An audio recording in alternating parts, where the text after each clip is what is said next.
Okay, well, I think we can get this started. I'd like to thank you all for being here today. This meeting is also being recorded, so you will be able to access the recording afterwards. But today we are going to talk about how to partner with the IEEE credentialing program. I'm really glad you're here. Next slide, please. So I am Jennifer Fong. I am the Senior Director of Continuing Education and Workforce Development here at IEEE, and I am joined by my colleague, Melanie Booth. Melanie, would you like to introduce yourself? Yes, hello everybody. I'm Melanie Booth and I'm serving as IEEE's skills-based micro-credentials consultant, and I'm working with partners such as you as we roll out skills-based micro-credentials, and I'll be talking a little bit about those today. Thank you. Next slide, please.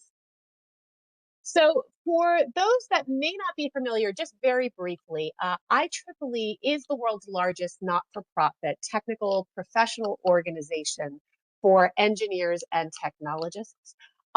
We are global leaders in a lot of areas. We publish a third of the world's technical literature in our fields of interest. We are a creator of standards, technical standards. We hold technical conferences that advance technology in many different areas.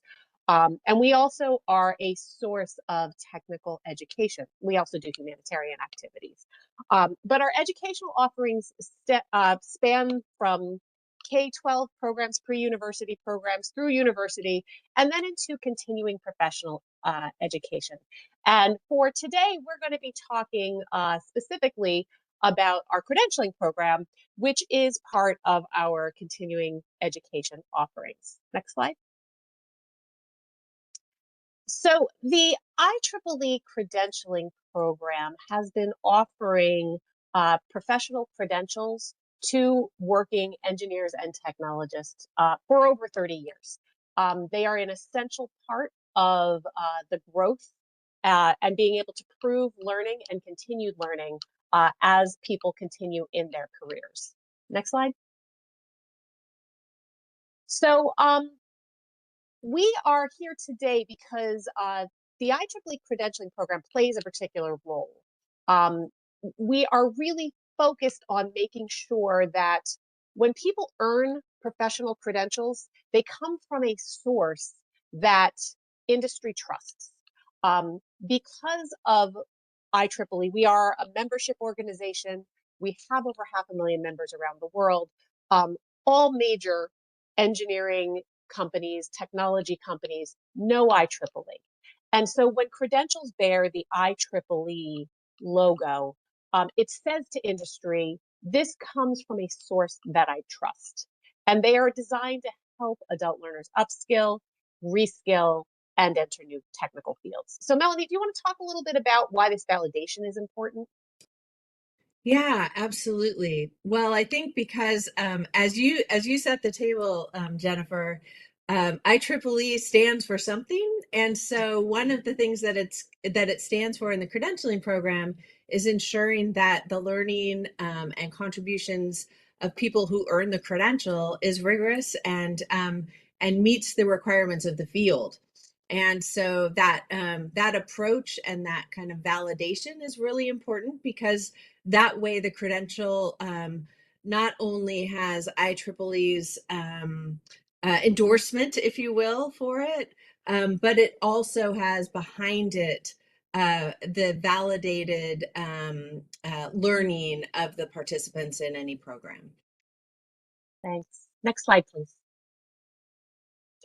So we're going to get into this in more detail, but just at a very high level, there are two types of credentials you can offer when you work with the IEEE credentialing program.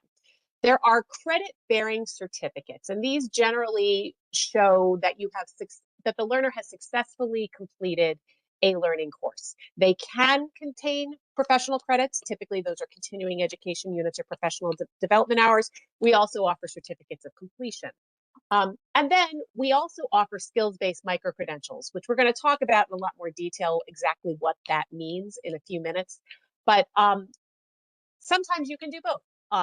But micro-credentials themselves are very specific to skills. and the skills that someone gains and can prove as the result of a learning program. And IEEE offers credentials in various fields, as you can see there on the right. But if your program falls into one of these areas, then you can apply to work with the IEEE credentialing program. Next slide, please. So let's start with the professional certificates. We typically will offer these through when someone completes a learning event. It could be at a tutorial, it could be a course, it could be a conference. Um, but when somebody completes a certain amount of training, these are issued by hour. So you might earn 3 PDHs, professional development hours, if someone has been in a 3-hour course, for example. And there are a number of different situations for that. But what's nice about working with the IEEE program is that we make it very easy for you to issue these. We issue them on your behalf. It's all done online. It's easy to offer them. We handle the credentialing delivery. We also handle the record maintenance so that you don't have to worry. If somebody a couple of years from now says, I need to know about a credential that I earned, IEEE has those records. We maintain them on your behalf. And participants, it's very easy for them to get access to their credentials because every learner gets a digital wallet. And within that digital wallet are all of the credentials they earn through the program. So it makes it very easy for them to get things on their own and be self-sufficient. All of those credentials also include metadata. This is really important because when a learner earns a credential from you, they want to be able to show it to an employer. And that employer might say, well, what does this mean? What did they do for this? They can click on that credential, and behind it is information about skills that that learner may have gained, um, types of assessments they might have taken, information about what that learning experience was that caused this person to earn this credential. Uh, and as I mentioned, it can be shared. Next slide. Melanie, do you want to talk a little bit about our micro credentials? You bet. So, again, micro credentials are focused on skills. And what allows that to really help learners as well as industry partners is that these are the very specific areas of knowledge, skills, abilities that a learner can perform and demonstrate when they've gone through some form of learning activity. It may be a course, but it could also be an applied activity such as an internship, an apprenticeship, simulations, work-based learning, other forms of kind of experiential learning or contribution. And so the key about the demonstration of skills is that that requires assessment and competency-based assessment. So really making sure if the claim is that the learner can perform a particular skill for a particular industry need, that there's a review and a documentation that that learner has done that. And then in working with our team, we work with you around the assessments to make sure that they are in fact demonstrating those skills that the micro credential would claim. And that helps the receivers of micro credentials have trust that that learner is ready to go with that skill set.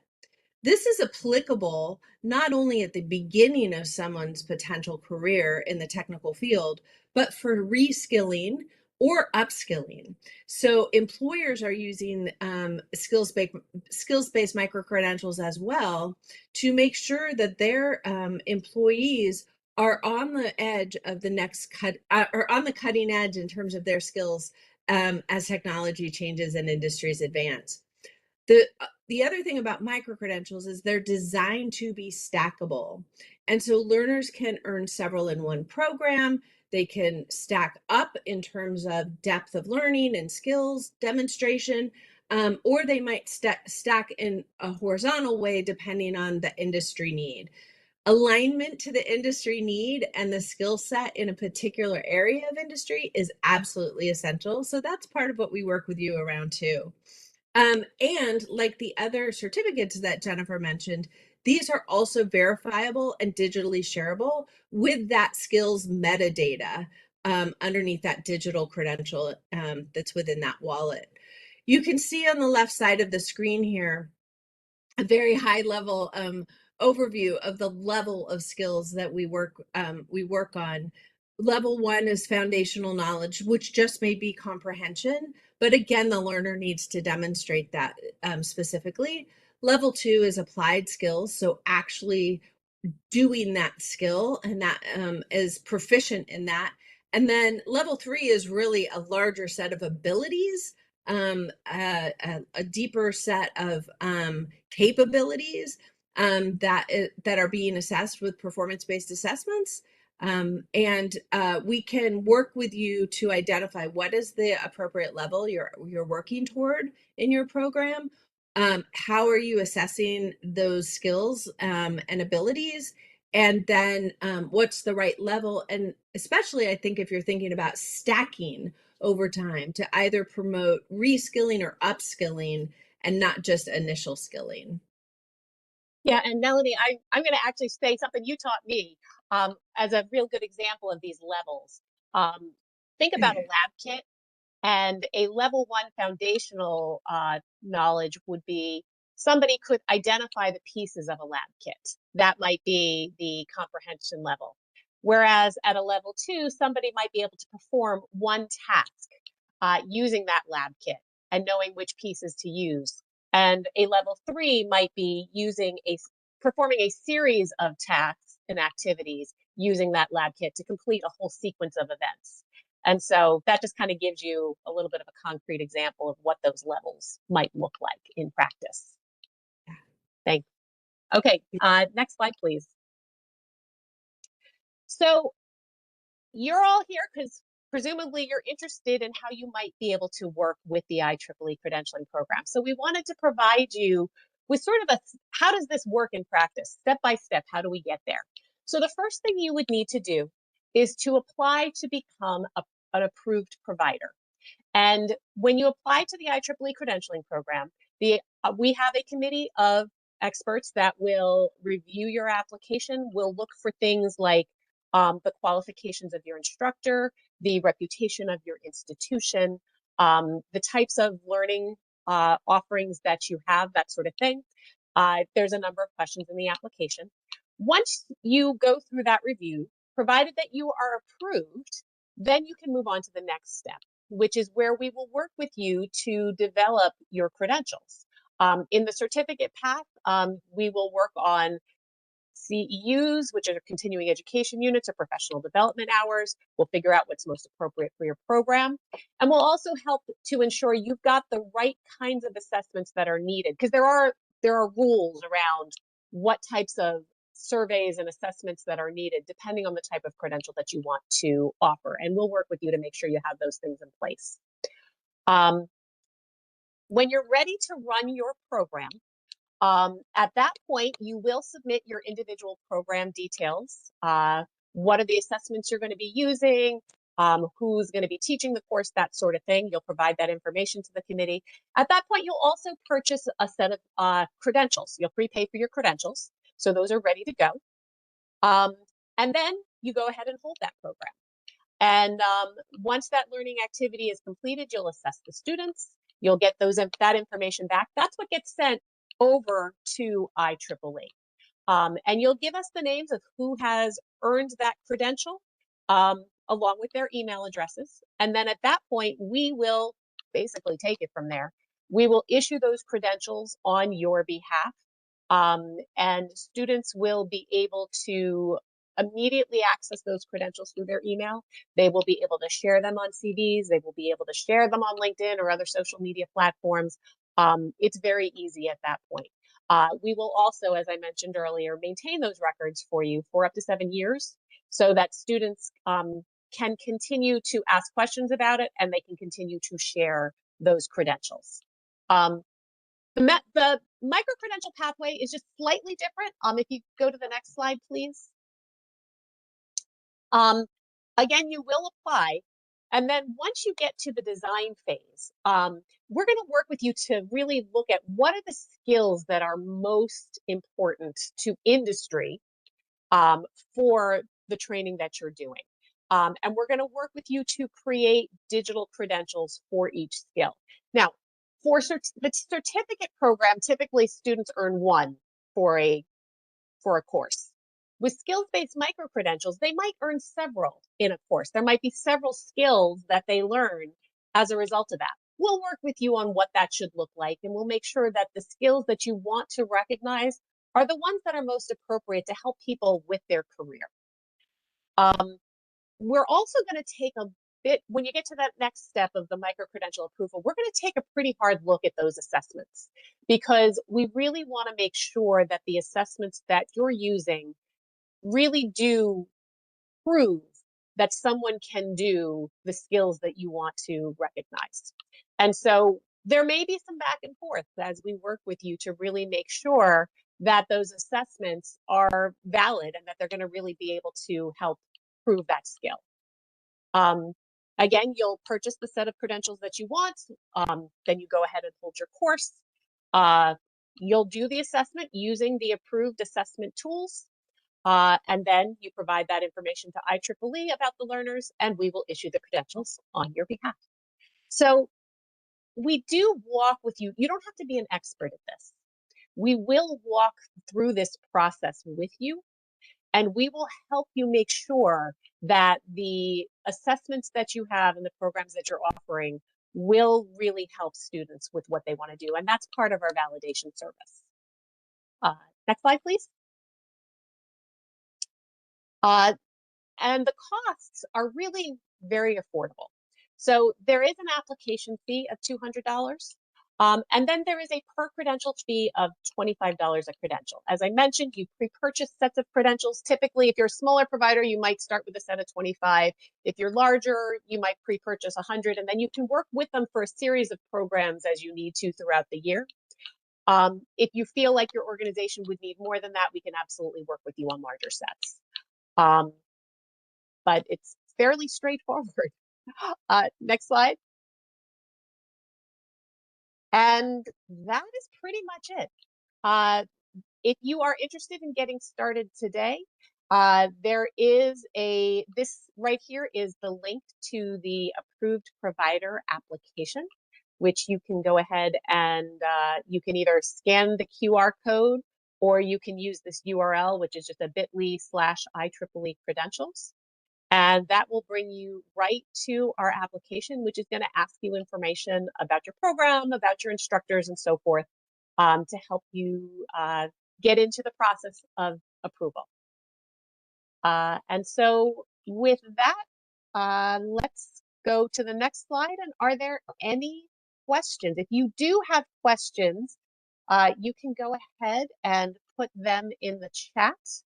And Melanie and I are happy to answer any questions you may have about the process.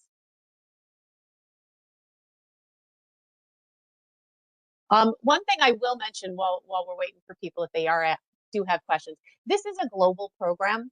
So we have worked with providers all around the world. We are currently working on some micro-credentials programs with some university programs.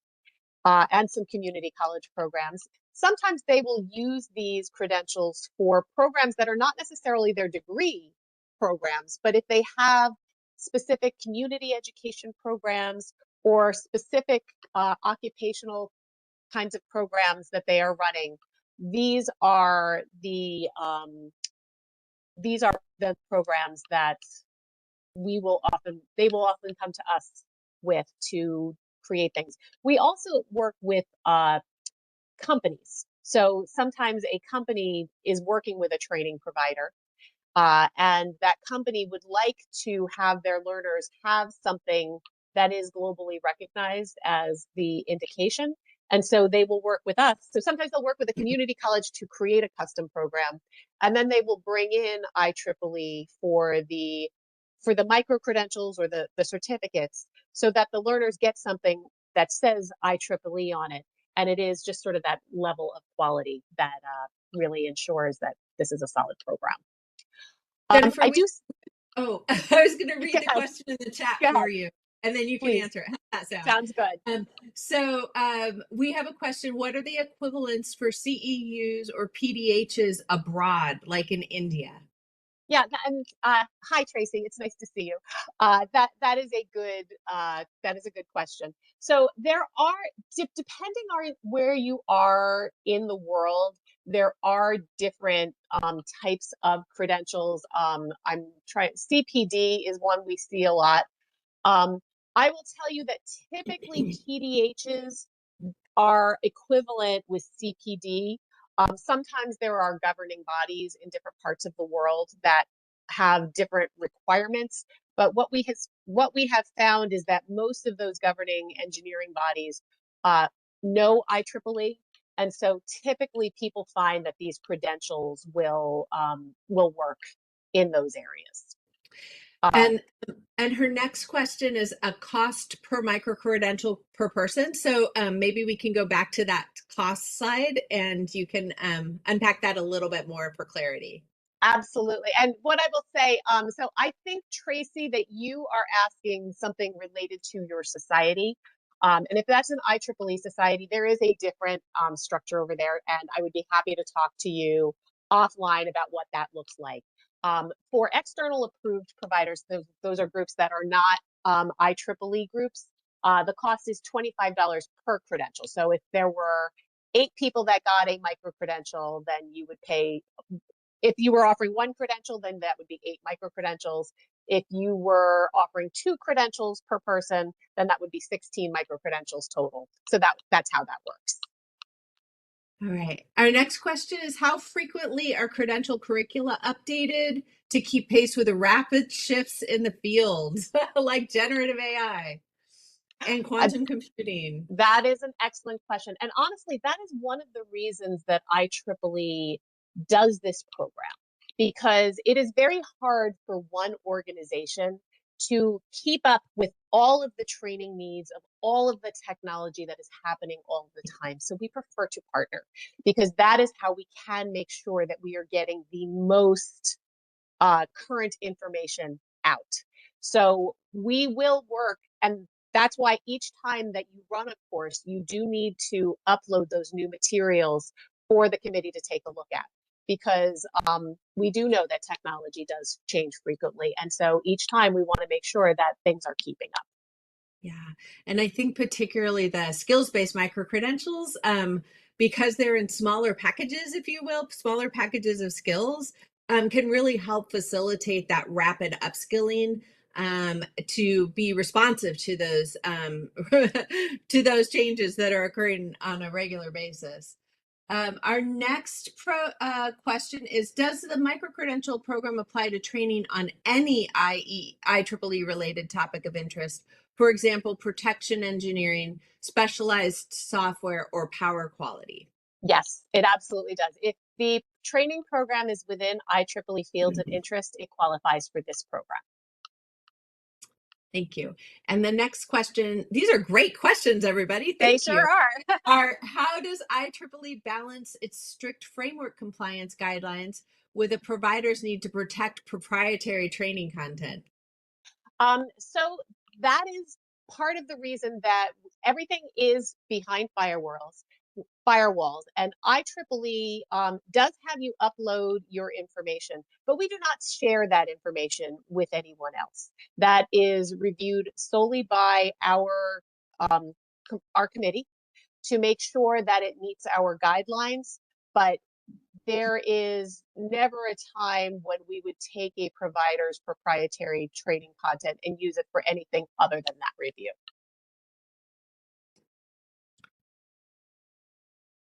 Think we have all the questions asked right now. Okay. Well, then I would like to thank everybody One more. for. There's Oh, one more. okay. Go ahead. Okay. It just came in. Can the micro credentials be systematically stacked into formal academic credits or higher level IEEE certifications? So, that is a really good question. When we talk about formal academic credits, that really is a university decision or an academic decision. So, we are looking at these from the perspective of the program itself, the learning objectives, the assessments, that sort of thing. When it comes to academic credits. There might be universities that say if people take these courses when they are earning these things, it can certainly stack up. But that would be a discussion with the university itself that you were interested in working with. In terms of higher level IEEE certifications, there are frankly very few certifications that IEEE offers. Um, and I almost wish we had included the slide. So we there is sometimes certain languages in the credentialing field are words are used interchangeably that should not be. And so certificates is when somebody completes a course. That's when we issue a certificate. A skills-based micro-credential, as Melanie explained, is a specific thing that recognizes skills within a learning program. A certification is something very specific as well. And that is when somebody completes an entire body of knowledge that should be designed with industry to really say, these are all the things that somebody who does this specific thing, all these things that they should know how to do. And then they have to take a test.